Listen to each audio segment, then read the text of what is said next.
नमस्कार दोस्तों, स्वागत है आप सभी का हिस्ट्री 365 में। मेरा नाम है चंद्रेश उपाध्याय और आप देख रहे हैं हिस्ट्री 365। तो जैसा कि आप सभी को पता है कि हम पर डे जो है एक जो राजवंश है उसको हम देखते हुए चल रहे हैं। तो आज का जो सेशन है वो हमारा चंदेल वंश के ऊपर जो है वो आधारित है। यानी कि आप देखेंगे जो चंदेल वंश है, चंदेल वंश जो है उसके ऊपर जो हमारी आज की क्लास है वो आधारित है। आज हम चंदेल वंश के बारे में जो है वो अपनी पूरी बातें जो है वो करेंगे। तो सबसे पहले हम देख लेते हैं चंदेल वंश के बारे में जो प्रारंभिक बातें हैं।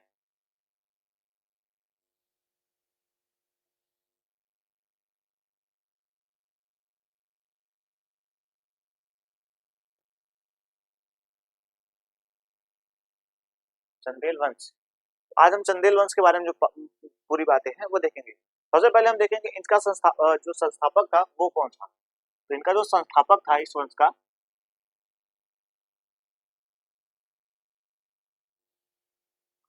वह नन्नुक था। नन्नुक जो था वो इस वंश का जो है वो संस्थापक हमें देखने को मिल जाता है। उसके बाद हम देखेंगे इस वंश का जो आदि पुरुष था,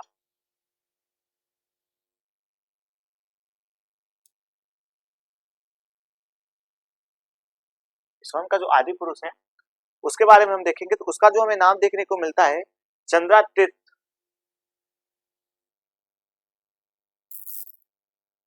चंद्रातीर्थ त्रेय, जो चंद्रातीर्थ है ये हमें इसका आदि पुरुष जो है वो देखने को मिल जाता है।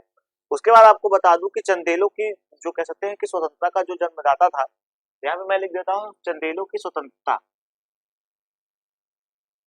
चंदेलों की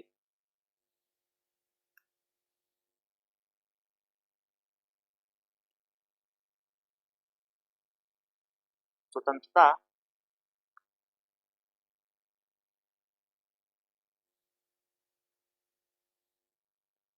का जन्मदाता, का जन्मदाता जो था उसका जो हमें नाम देखने को मिलता है वो हमें धंग देखने को मिलता है। आप देखेंगे कि धंग है इस वंश का हमें सबसे महत्वपूर्ण जो शासक है वो देखने को मिलेगा। इसका नाम है महाराजा धीराज धंग। धंग इस वंश का जो है कह सकते हैं एक स्वतंत्रता का जो है वो जन्मदाता के रूप में हमें देखने को मिल जाता है। उसके बाद हम देखेंगे इनकी जो राजधानी थी,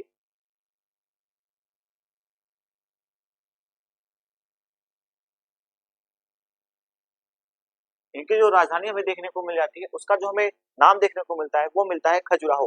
यानी आप देखेंगे खजुराहो में इनकी राजधानी थी।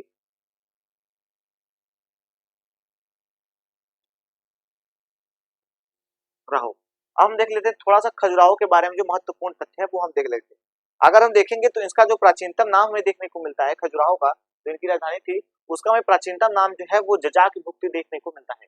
आप इस चीज को नोट कर लीजिएगा, ये क्वेश्चन काफी बार पूछा गया है।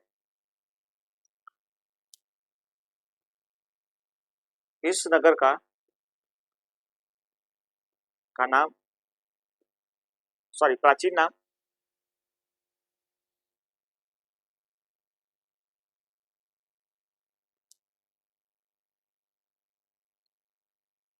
जजाक,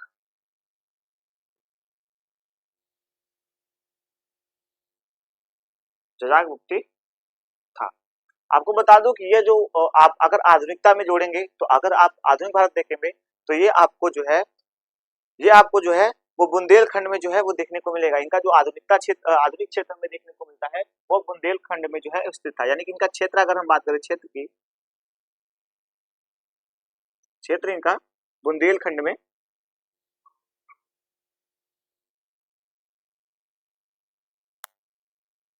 बुंदेलखंड में इनका जो क्षेत्र था वो हमें देखने को मिल जाता है। तो आप इस चीज को जो है वो नोट कर लीजिएगा, ये काफी महत्वपूर्ण जो है वो तथ्य हमें देखने को मिलता है।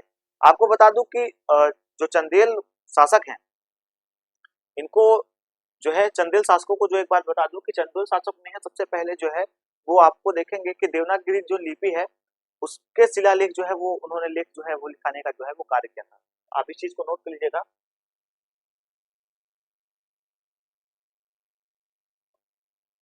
चंदेल शासकों ने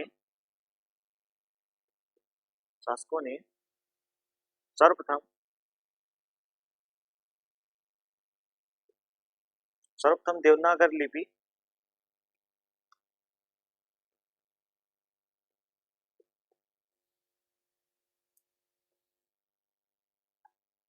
लिपि का प्रयोग किया था।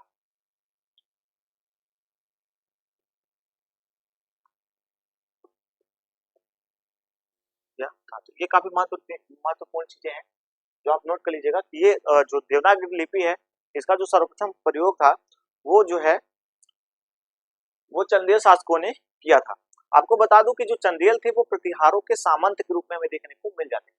तो आप इस चीज को भी जो है वो नोट कर लीजिएगा कि चंदेल जो है वो प्रतिहारों के सामंत थे।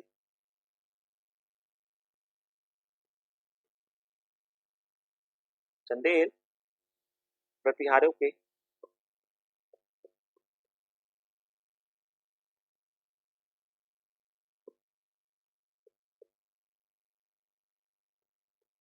चंदेल जो थे वो प्रतिहारों के हमें सामंत के रूप में जो है अपना जीवन यापन करते हुए देखने को मिल जाते हैं। लेकिन आपको बता दूं कि दंग के समय जो है इनकी जो स्वतंत्रता है वो इनको जो है वो प्राप्त हो जाती है। इस प्रकार से हमें इनके बारे में ऐसी जो जानकारी है वो देखने को मिल जाती है। आपको बता दूं कि लेखों में हमें ऐसे देखने को मिला है कि इनकी जो उत्पत्ति हुई है वो चंद्रमा से बताई गई है। यानी कि आपको बता दूं कि इनकी उत्पत्ति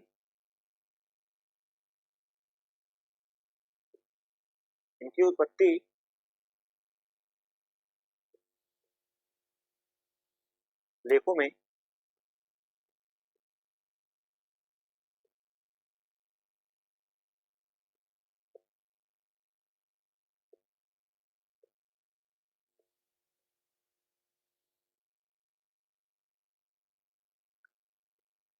चंद्रमा से जो है इनकी लेखों में जो है वो उत्पत्ति जो है हमें बताई गई है।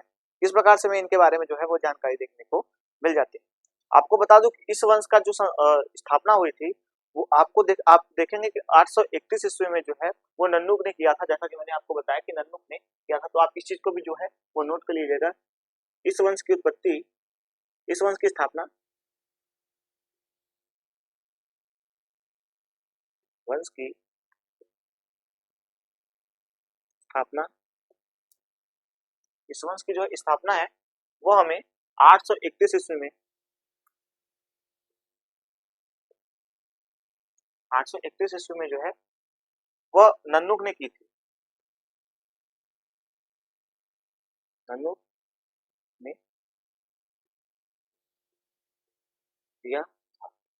ऐसा वर्णन जो है हमें इनके बारे में देखने को मिल जाता है इस वंश का।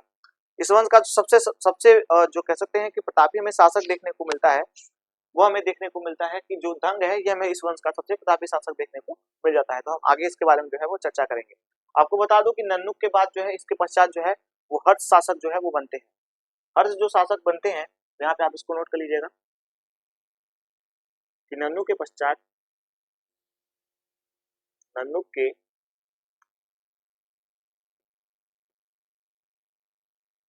नन्नुक के पश्चात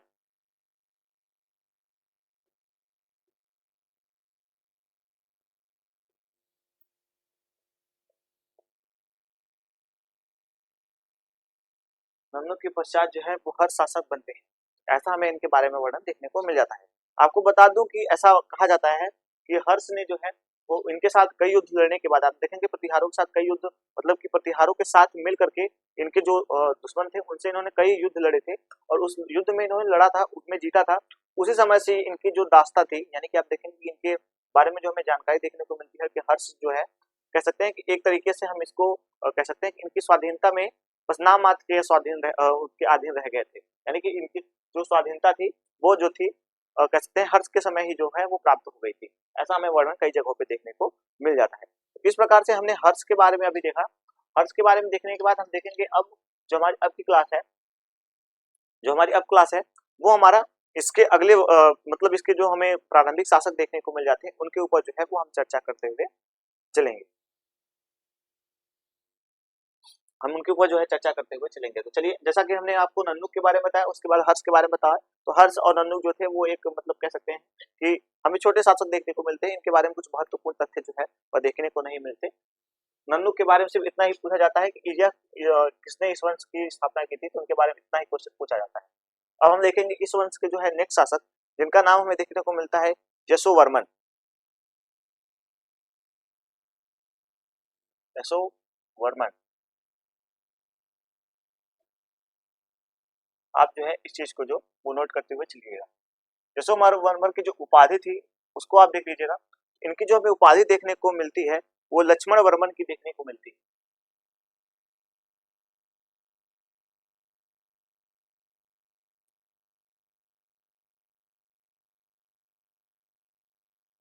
उपाधि लक्ष्मण वर्मन,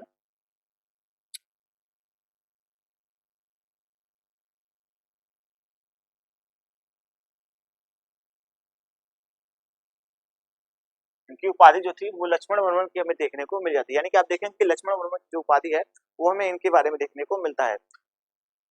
हर्षवर्धन ने सर्वप्रथम जो है वो प्रतिहारों के साथ जो है युद्ध किया था, ऐसा वर्णन हमें इनके बारे में देखने को मिलता है कि इन्होंने सर्वप्रथम प्रतिहारों के अधीनता से जो है वो कन्नौज पर आक्रमण किया था।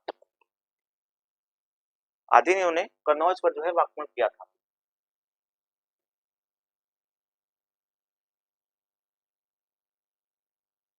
प्रथम इसने इसने प्रतिहारों के अधीन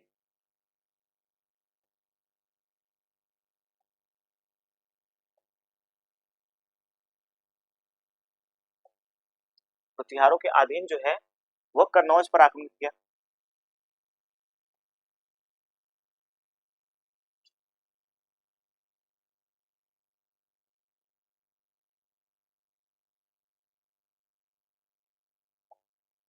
कन्नौज पे जो है वो आक्रमण इन्होंने किया था। तो इनके बारे में ऐसा वर्णन जो है हमें देखने को मिल जाता है कि सर्वप्रथम जो है उन्होंने कन्नौज पर जो है वो आक्रमण किया था प्रतिहारों के साथ मिल करके।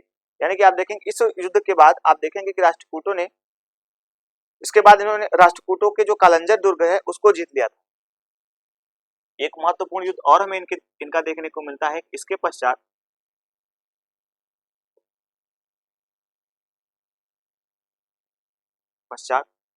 राष्ट्रकूटों का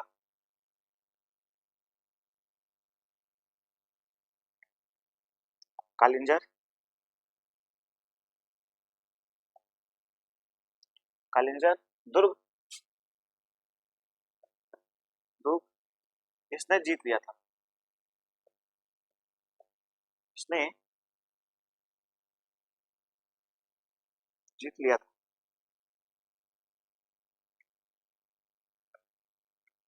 लिया था। तो ऐसा वर्णन हमें जो है वो देखने को मिल जाता है। यानी आप देखेंगे इसके पश्चात जो है वो राष्ट्रकूटों का जो हमें दुर्ग देखने को मिलता है, इसको इसने जीत लिया था। यशोवर्मन ने खजुराहो का एक प्रसिद्ध मंदिर जो हमें देखने को मिलता है, चतुर्भुज मंदिर जो देखने को मिलता है, उसका निर्माण इन्होंने करवाया था। तो आप इस चीज को भी नोट कर लीजिएगा इनके बारे में। यशोवर्मन ने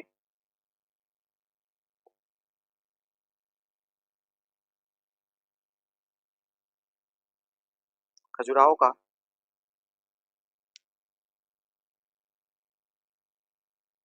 प्रसिद्ध मंदिर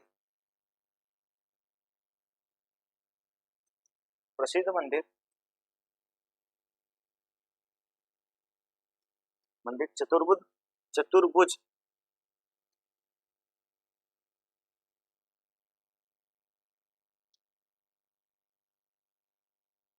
भुज मंदिर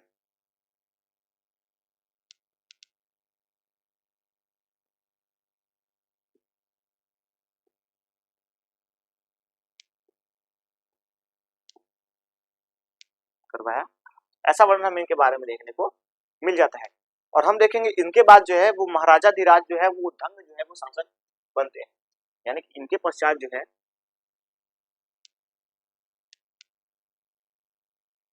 महाराजा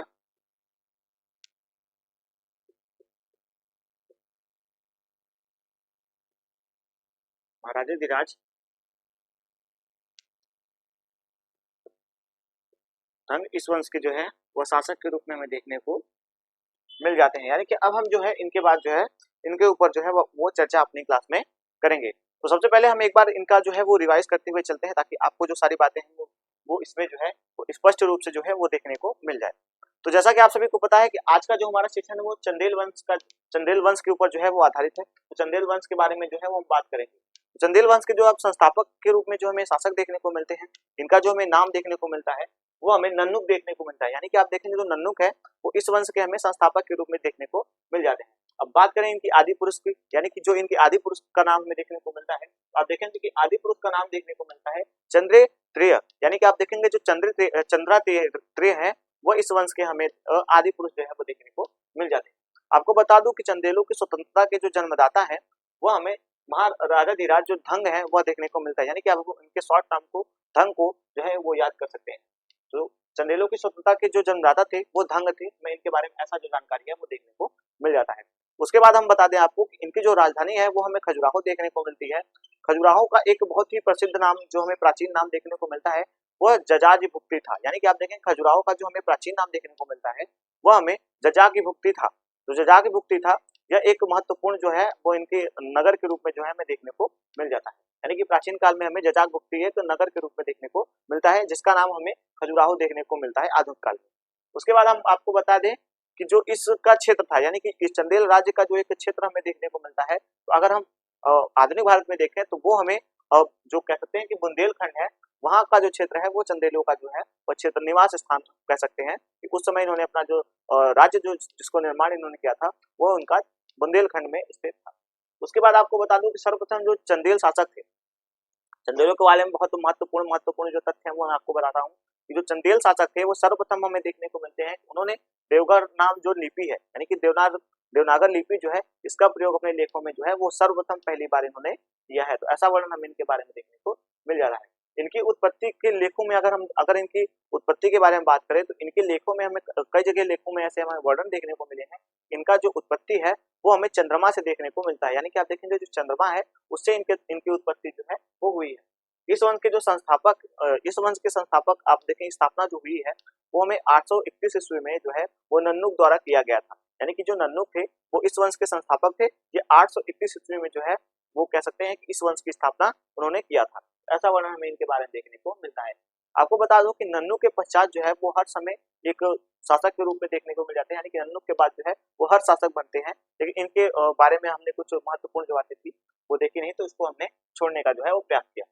अब हम देखेंगे इस वंश के जो हमें प्रथम महत्वपूर्ण शासक देखने को मिल जाते हैं तो हम उनके ऊपर जो है वो चर्चा करते हुए आगे बढ़ेंगे। आपको बता दूं कि इस वंश के जो अगले शासक हैं, नेक्स्ट शासक है, उनका नाम जो हमें देखने को मिलता है वो यशोवर्मन देखने को मिल जाते हैं। आपको बता दूं कि यशोवर्मन जो है वो इस वंश के कह सकते हैं इनकी जो हमें उपाधि देखने को मिलती है वो हमें लक्ष्मण वर्मन की जो है उपाधि देखने को मिलती है, यानी कि आप देखेंगे कि जो यशोवर्मन है उनकी जो उपाधि हमें देखने को मिलती है वो लक्ष्मण वर्मन की उपाधि हमें देखने को मिल जाती है। अब देखेंगे सर्वप्रथम प्रतिहारों ने इनके सर्वप्रथम इन्होंने प्रतिहारों के अधीन जो है वो कन्नौज पे आक्रमण किया था, तो ऐसा वर्णन हमें देखने को मिलता है।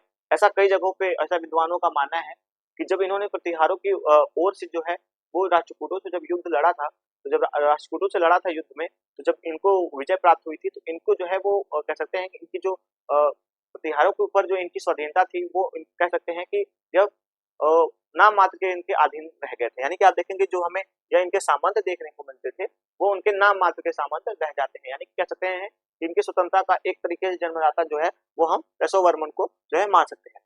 उसके बाद आप देखेंगे कि इनका जो हमें इनके पश्चात जो हमें कलिंजर का दुर्ग है, राष्ट्रकूटों का जो कलिंजर का दुर्ग है उसको इन्होंने जीत लिया था, तो ऐसा वर्णन हमें इनके बारे में जो है वह देखने को मिल जाता है। आपको बता दूं कि इन्होंने एक प्रसिद्ध मंदिर आप देखेंगे कि खजुराहो में एक हमें प्रसिद्ध मंदिर देखने को मिलता है जिसका नाम हमें चतुर्भुज मंदिर देखने को मिलता है।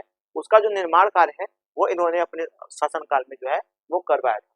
इस प्रकार से हमने इनके बारे में जो है वो सारी बातें जो है वो देख ली। अब हम देखेंगे हमारे इस वंश के जो नेक्स्ट शासक है उनका नाम हमें देखने को मिलता है महाराजाधिराज धंग के बारे में। तो अब हम जो है अपनी क्लास को धंग की ओर जो है वो केंद्रित करेंगे। तो आप एक बार इसका स्क्रीनशॉट ले लें ताकि मैं इसको साफ करके फिर से अपनी क्लास को आगे बढ़ा सकता हूँ।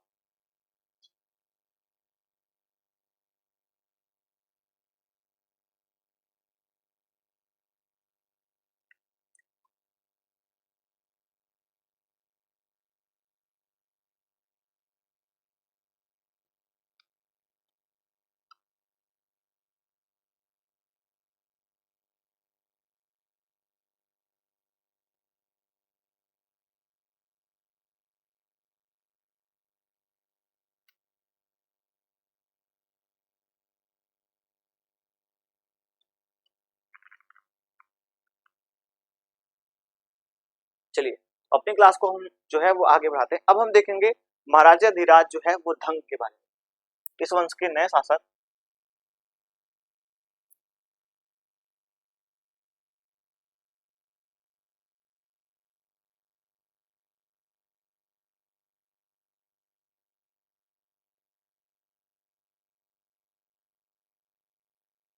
महाराजाधिराज धंग के बारे में। सबसे पहले हम देखेंगे इनकी जो हमें उपाधियां देखने को मिलती है वो क्या क्या मिलती है। आपको बता दूं कि इनकी जो हमें उपाधियां देखने को मिलती है, उपाधि उपाधि कालिंजर कालिंजर महाराज, ऐसा उपाधि जो है वो हमें देखने को मिलता है। कला काल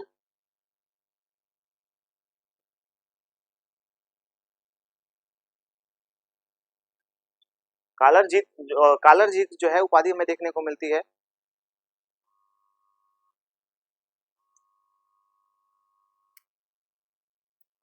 कालज जराधिपति, कालज कालज जला जरा अधिपति, इनका हमें जो है वो उपाधि जो है वो देखने को मिल जाता है। तो काफी बड़ा नाम है जो है, इस प्रकार से इनको नाम इनका जो है विवाद करने में थोड़ी सी दिक्कत हो सकती है आप सभी को। अभिलेख की बात करें, अगर हम इनके अभिलेख की बात करें तो हमें दो अभिलेख इनके जो है वो देखने को मिल जाते हैं।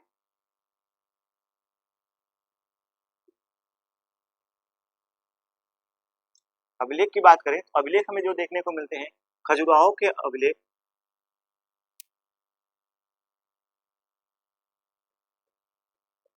खजुराहो के लेख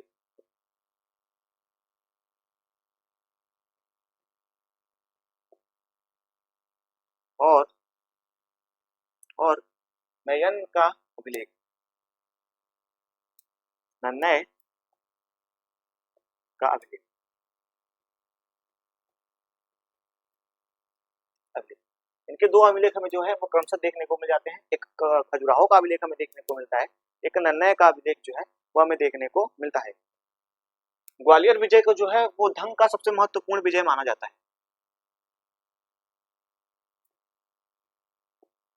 ग्वालियर विजय को धंग का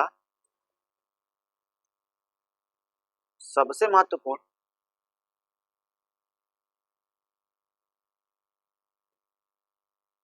विजय माना जाता है।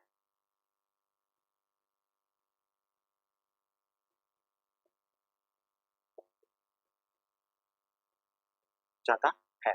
इस प्रकार से मैं इनके बारे में जो है ऐसे अब स्टार्टिंग जो है इनके बारे में जो विजय है वो हमें देखने को मिलती है।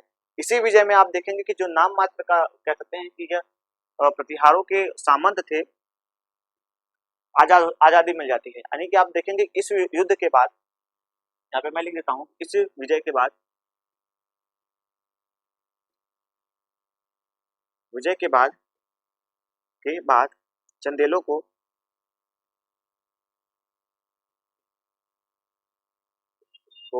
प्रतिहारों से नाम मात्र की जो आजादी मिली हुई थी वो पूर्ण रूप से मिल जाती है।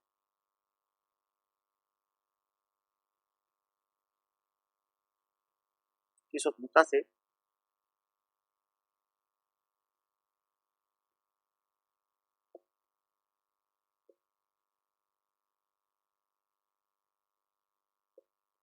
आजादी मिल जाती है।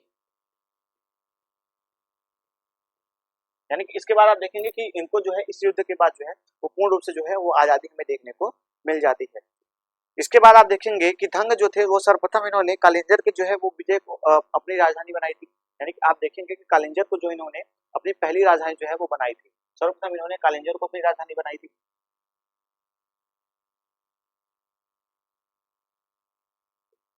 धंग ने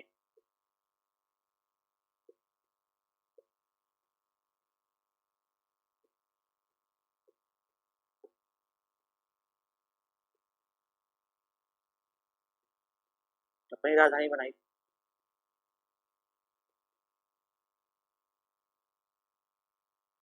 राजधानी बनाई।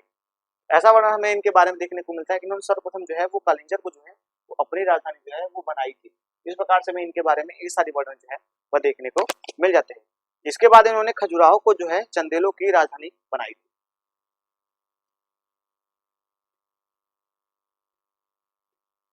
उसके बाद इन्होंने खजुराहो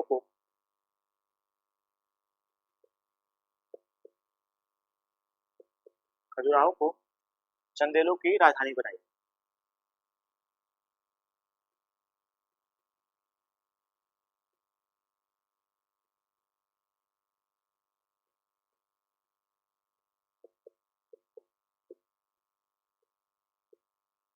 बनाई थी। जो खजुराहो इनकी राजधानी थी, ये इनकी कह सकते हैं कि जो राजधानी बनी, उसके बाद अंत समय तक जो है वो इनकी ही राजधानी बनी रह गई। ऐसा वर्णन हमें इनके बारे में जो है वो देखने को मिल जाता है। इनके बारे में ये एक बार बता दूं, इनके बारे में फरिश्ता ने ऐसा कह सकते हैं, फरिश्ता के अनुसार ऐसा हमें वर्णन देखने को मिल जाता है कि इन्होंने जो है वो अंत समय में जो है उदंग ने प्रयाग प्रयाग प्रयाग में जल समाधि जो है वो ले ली थी। ऐसा वर्णन हमें देखने को मिलता है, तो इस चीज को भी आप लोग नोट कर लीजिएगा।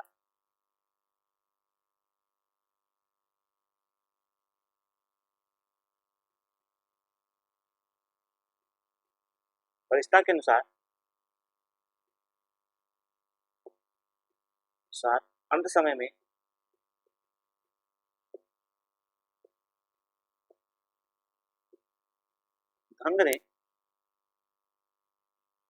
धंग ने प्रयाग में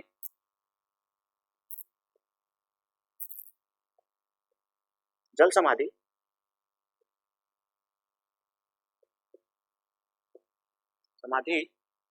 ले लिया था।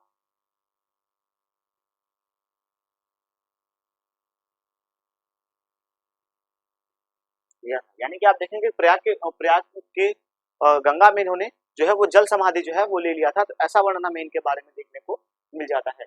फरिश्ता के अनुसार ये बात आप याद कर लीजिएगा कि इन्होंने जल समाधि जो लिया था, ये काफी महत्वपूर्ण और काफी बार पूछा गया क्वेश्चन है। आपको बता दो कि धंग के बाद जो धंग की मृत्यु हो जाती है, उसके पश्चात जो है वो हमें इनका जो है एक महत्वपूर्ण जो है वो शासक देखने को मिल जाता है। यानी कि आप देखेंगे धंग जो है, उनके बाद इनके जो एक शासक हमें इनके पुत्र जो है वो हमें गढ़ जो है वो शासक देखने को मिल जाते हैं।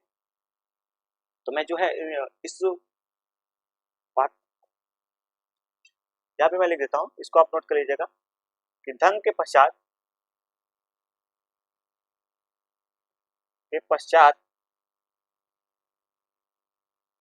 पश्चात उसका पुत्र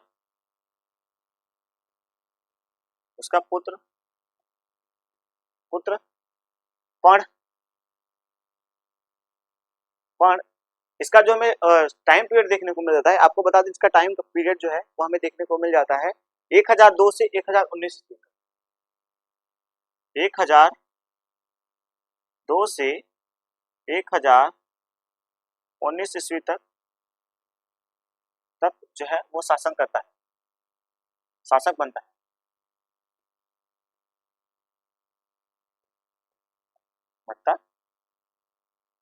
तो इसके बारे में जो बातें हैं वो हमें देखने को नहीं मिलती। इसके बाद हम जो है वो विद्याधर के बारे में जो है वो बात करेंगे। यानी कि इस वंश के जो हमें अब नेक्स्ट शासक देखने हैं वो है विद्याधर।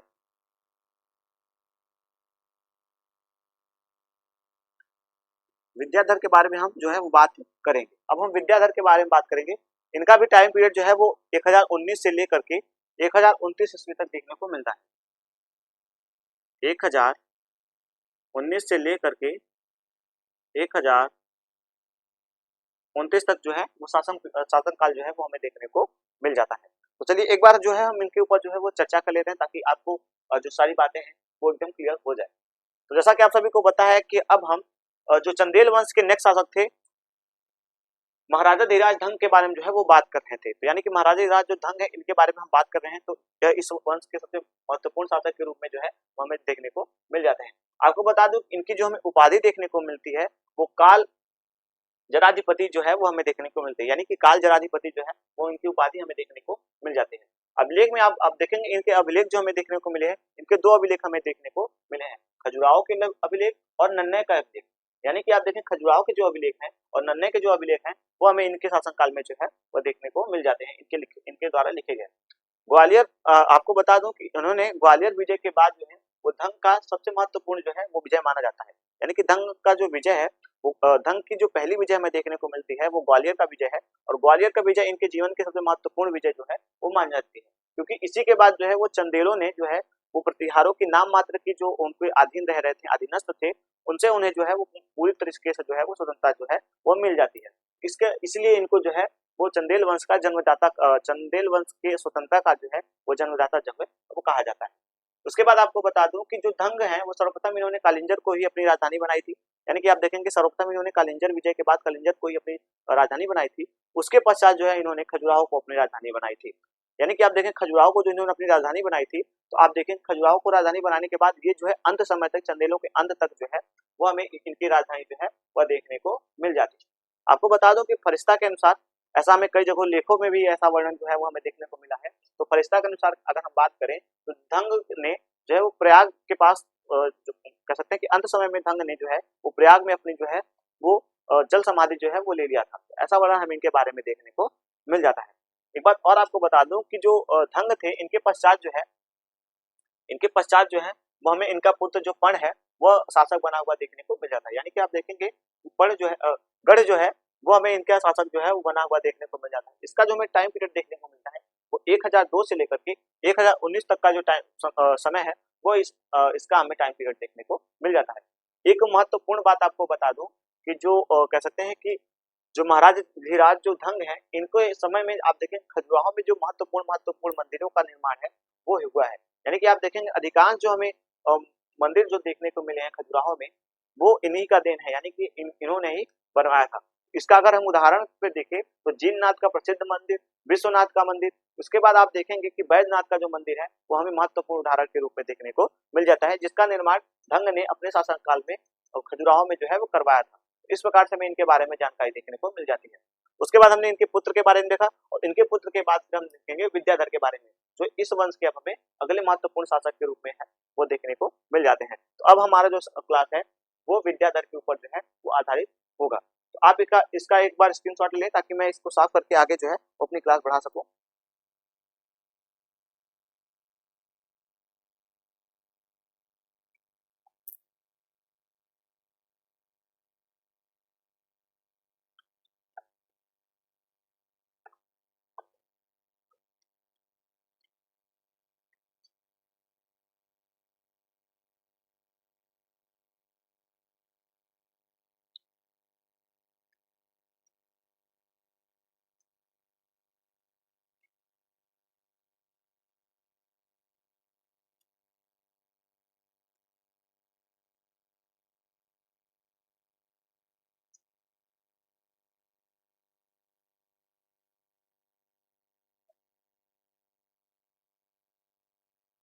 चलिए अब हम देखेंगे इस वंश के जो हमें नेक्स्ट शासक देखने को मिलते हैं विद्याधर, हम उनके ऊपर जो है वो अपनी चर्चा जो है वह करेंगे। यानी कि हम विद्याधर के ऊपर जो है वो बात करेंगे। जहां मैं लिख देता हूँ विद्याधर।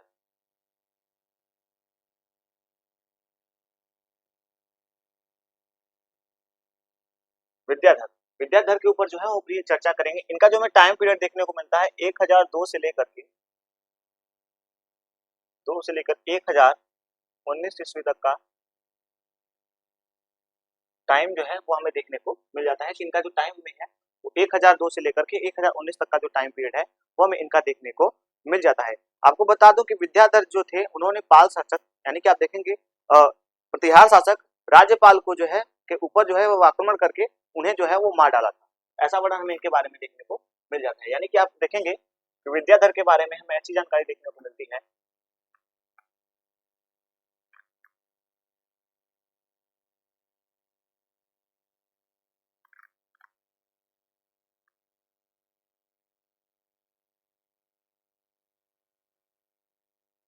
इन्होंने प्रतिहार शासक,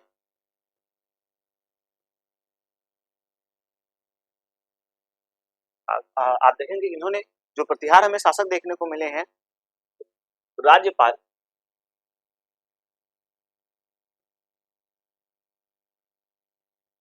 राज्यपाल को जो है वो मार डाला था, मार डाला और उनकी राज्य पे जो है अधिकार कर लिया। मार डाला और राज्य पर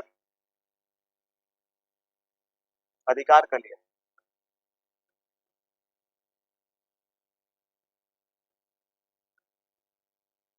अधिकार जो है वो कर लिया था। तो ऐसा वर्णन जो है वो हमें इनके बारे में जो है वो देखने को मिल जाता है। आपको बता दूं कि महमूद गजनवी का जो आक्रमण है वो हमें इसी के शासनकाल में देखने को मिलता है। यानी कि आप देखेंगे चंदेलों के ऊपर जो है महमूद गजनवी का जो आक्रमण हमें देखने को मिलता है,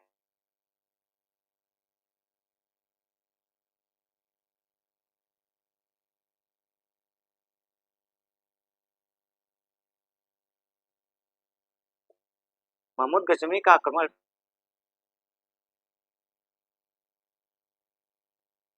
कमर जो महमूद गजनवी का आक्रमण है चंदेलों के ऊपर,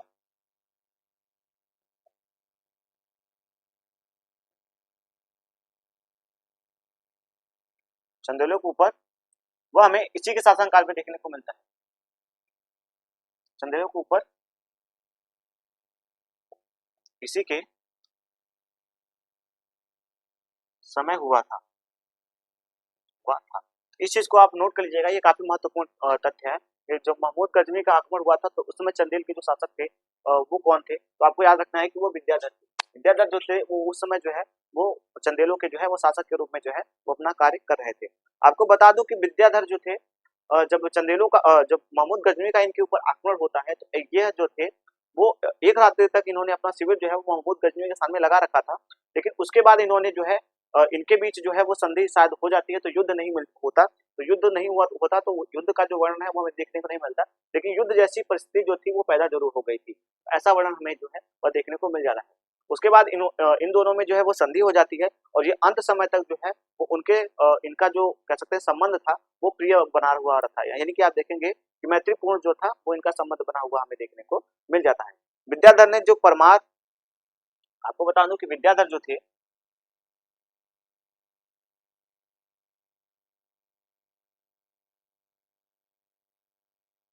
ने परमार शासक, यानी कि आप देखेंगे परमार जो हमें शासक देखने को मिलेंगे जो इनके समय में परमाज भोज भोज यानी कि आप देखेंगे परमार शासक जो हमें भोज देखने को मिले हैं। उसके बाद कचूरी शासक जो है वो गंगेय देव कलचुरी शासक एवं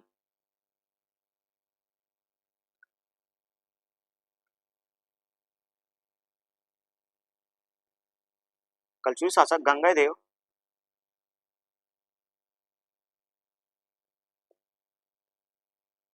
को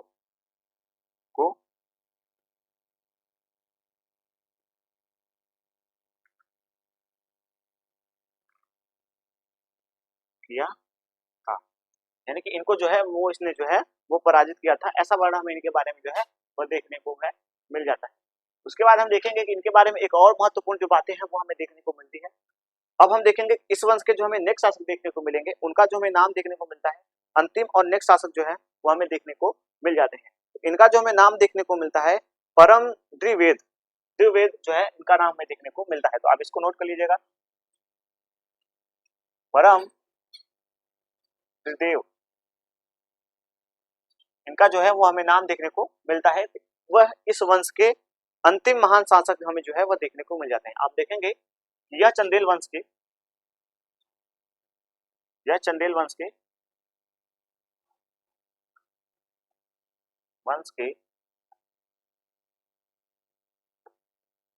अंतिम महान महान शासक अंतिम महाशासक थे। यह चंदेलों के जो है वो अंतिम महाशासक जो है वो हमें देखने को मिल जाते हैं। इनकी जो हमें उपाधि देखने को मिलती है वो दशाधिपति देखने को मिलती है। यानी कि आप देखेंगे कि दशाधिपति जो है वो देखने को मिलता है। उपाधि दशाधिपति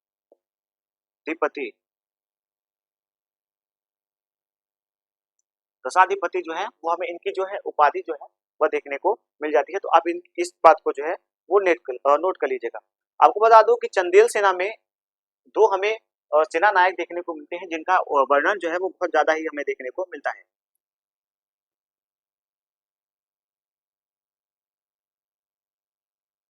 चंदेल सेना में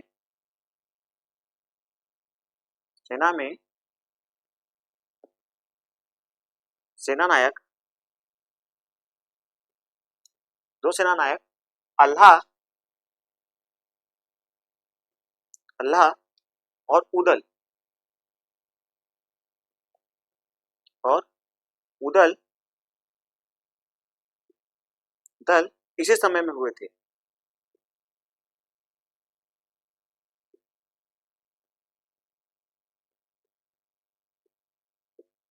हुए थे। तो उस प्रकार से जो है वो हमें इनके बारे में जो है वो जानकारी देखने को मिलती है कि हमें दो सेना नायकों का जो वर्णन है वो हमें इनके शासनकाल में देखने को मिलता है, जिनका नाम अल्लाह और उदल हमें देखने को मिल जाता है। आपको बता दूं कि 1203 ईस्वी में, 1203 ईस्वी में कुतुबुद्दीन ऐबक ने जो है जो हमें कह सकते हैं कि 1203 ईस्वी में कुतुबुद्दीन ऐबक ने प्रतिदेव के ऊपर जो है वो पराजित कर कलिंजर दुर्ग पे जो है वो आक्रमण कह सकते हैं कि उसको जो है कलिंजर दुर्ग को जो है वह जीत लिया था। यानी कि 1203 ईस्वी में कुतुबुद्दीन ऐबक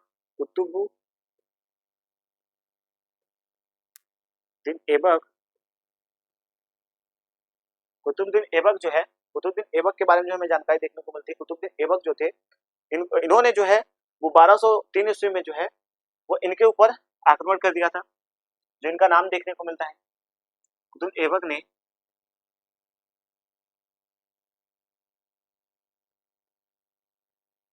प्रतिदेव के ऊपर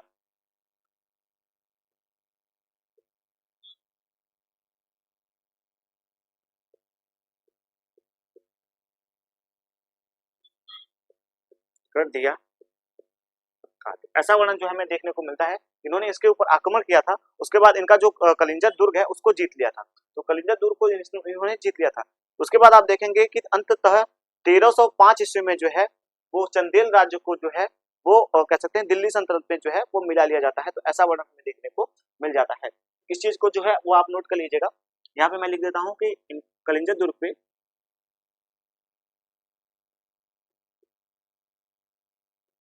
दुर्ग पर इन्होंने अधिकार कर लिया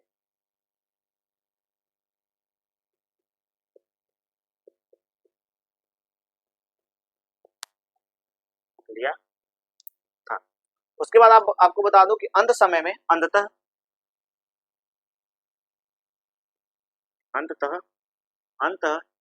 चंदेल राज्य को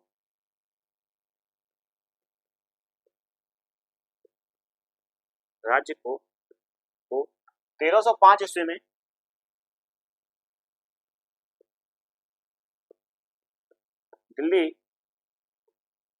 दिल्ली सल्तनत का दिल्ली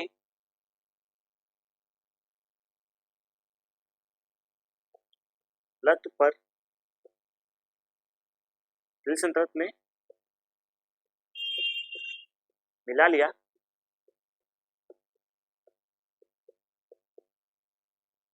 जाता है। दिल्ली सल्तनत में जो है वो मिला लिया जाता है। तो इनके बारे में ऐसा वर्णन जो है वो हमें देखने को मिल जाता है। चलिए एक बार जो है वो हम इनके बारे में फिर से जो है वो चर्चा कर लेते हैं कि जैसा कि आप सभी को पता है कि हम जो है इस वंश के जो नेक्स्ट शासक थे, जैसा कि मैंने आपको बताया था कि इस वंश के जो हमें नेक्स्ट शासक देखने को मिलते थे वो हमने विद्याधर के बारे में जो है वो देखा था। तो विद्याधर के बारे में मैं बात आपको बता दूं कि इनका जो शासन, इनका जो हमें टाइम पीरियड देखने को मिलता है वो 1002 से लेकर 1019 ईस्वी तक का जो है वो टाइम पीरियड जो है वो हमें देखने को मिलता है। इन्होंने प्रतिहार शासक राज्यपाल को मारकर और मार डाला था और उनके राज्य पर जो है वो अधिकार कर लिया था। तो ऐसा वर्णन हमें इनके बारे में जो है वह देखने को मिलता है। आपको एक बात और बता दूं कि मोहम्मद गौरी का जो चंदेलों के ऊपर आक्रमण होता है वो इन्हीं के शासनकाल में इनके ऊपर जो है वो आक्रमण होता है। लेकिन ऐसी कुछ बातें इनके कुछ समय बाद जो है वो इनकी संधि हो जाती है, इनके बीच कोई युद्ध का जो है वो वर्णन हमें देखने को नहीं मिलता। और उसके बाद आप देखेंगे अंत समय तक जो है वो इनकी मैत्रीपूर्वक जो संबंध था वो बना हुआ था। ऐसा वर्णन हमें इनके बारे में जो है वो देखने को मिलता है। आपको बता दूं कि विद्याधर ने जो है वो परमार शासक भोज को और कचुरी शासक गंगदेव को जो है वो पराजित किया था। ऐसा वर्णन हमें इनके बारे में जो है वह देखने को मिल जाता है। उसके बाद अब हम देखेंगे इस वंश के जो हमें नेक्स्ट शासक देखने को मिले, यानी कि इस वंश के जो हमें नेक्स्ट शासक देखने को मिलते हैं वो है परमंदी देव जो है वो हमें इस वंश के नेक्स्ट शासक देखने को मिलते हैं। यह जो है वो चंदेल वंश के अंतिम शासक के रूप में जाने जाते हैं। यानी कि आपको बता दूं कि यह चंदेल वंश के हमें अंतिम शासक जो है वो देखने को मिलते हैं। अंतिम महान शासक जो है वो देखने को मिलती है। इनकी जो हमें उपाधि देखने को मिलती है वो दशाधिपति जो है वो देखने को मिलती है, यानी कि दशाधिपति जो है वो इनकी उपाधि हमें देखने को मिल जाती है। एक बार बता दूं कि इनके सेना में ही इनके समय में ही हमें देखने को मिलते हैं कि चंदेल सेना में हमें 2 सेना नायकों का जो है वर्णन जो है वो महत्वपूर्ण रूप से देखने को मिल जाता है। इनका जो हमें नाम देखने को मिलता है वो यह है, आल्हा और उदल जो है वो हमें इनका जो है वो नाम देखने को मिलता है। यह एक महान और वीर जो है वो सेना नायक इनके राज्य के थे, तो वो इनके ही समय में जो है वो सेना में थे, इनके सेना नायक के रूप में जो है वो कार्य कर रहे थे। आपको बता दूं कि 1203 ईस्वी में जो कुतुबुद्दीन ऐबक ने चंदेलों पर आक्रमण किया था और चंदेलों पर आक्रमण करने के बाद जो उनका कालिंजर दुर्ग था उसको उन्होंने जीत लिया था। इनको इन्होंने पराजित करके कालिंजर दुर्ग को जो है वो जीत लिया था। तो ऐसा वर्णन जो है हमें कुतुबुद्दीन ऐबक के बारे में और चंदेलों के बारे में जो है युद्ध का एक वर्णन जो है वो देखने को मिलता है। इस युद्ध में जो है वो प्रतिदेव जो थे वो पराजित हुए थे और कुतुबुद्दीन ऐबक ने जो है वो इनके राज्य पर जो है वो कब्जा कर लिया था। आपको बता दूं कि अंत समय में आप देखेंगे कि अंत समय में चंदेलों को जो है वो 1305 ईस्वी में जो है वो दिल्ली सल्तनत का जो है चंदेल राज्य को जो है दिल्ली सल्तनत का जो है वो एक हिस्सा बना लिया जाता है। ऐसा वर्णन हमें चंदेलों के बारे में देखने को मिल जाता है।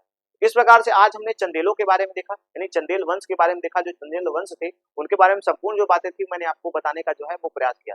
तो आपको ये क्लास कैसी लगी कमेंट सेक्शन में जरूर बताइएगा, और अगर आपके कोई भी डाउट्स इस क्लास से हो तो आप जरूर उसको कमेंट सेक्शन में पूछ सकते हैं। मैं उसका पूरा प्रयास करूंगा कि आपको उस क्वेश्चन का जो है वो आंसर मैं दे पाऊं।